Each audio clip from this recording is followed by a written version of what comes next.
The building had been quiet for months. Its cracked plaster walls and dim yellow hallways carried the kind of silence that felt older than the tenants themselves, a silence that only heavy history could breed. But for Daniel, who had lived there for 3 years, silence was something he had grown used to, until the night the footsteps began. They started faint, as if someone were pacing directly above him, dragging a heel across the warped wooden floor. At first, Daniel dismissed it. Old buildings shifted, groaned, and complained. That's what they did. But the sound returned every night at the same time, 2:13 a.m., a deliberate, steady rhythm. Not random creaks, not pipes, footsteps. Daniel had knocked on the landlord's door the next morning. "There's no one above you," the landlord said flatly. "That apartment's been empty for months." The words unsettled him more than the sound itself. Still, he told himself there had to be a rational explanation. Perhaps a squatter had moved in. Maybe the landlord lied to avoid dealing with it. The next night, Daniel stayed awake, waiting. And sure enough, at exactly 2:13, the footsteps began again.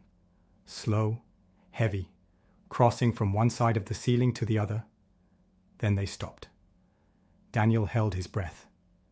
A dragging sound followed, something being pulled across the floor. When he finally gathered the nerve to investigate, he climbed the stairwell to the apartment above.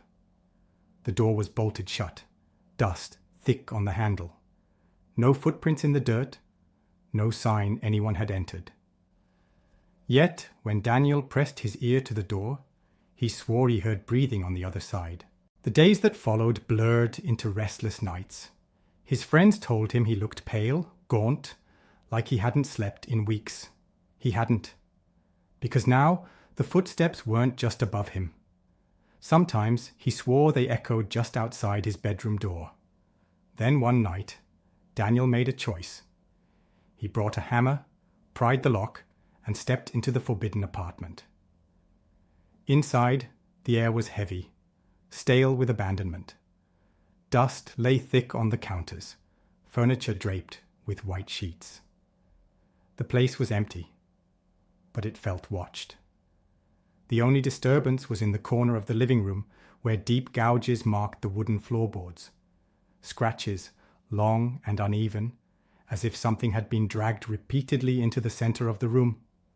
That's when Daniel noticed it, the faint outline of a square cut into the floor. A hatch. He knelt, pried it open, and a gust of rancid air struck his face. Beneath was a narrow crawl space, too dark to see clearly. And then he heard it, breathing, slow, steady, rising from below. Daniel froze. The footsteps above had never been above. They had always been beneath.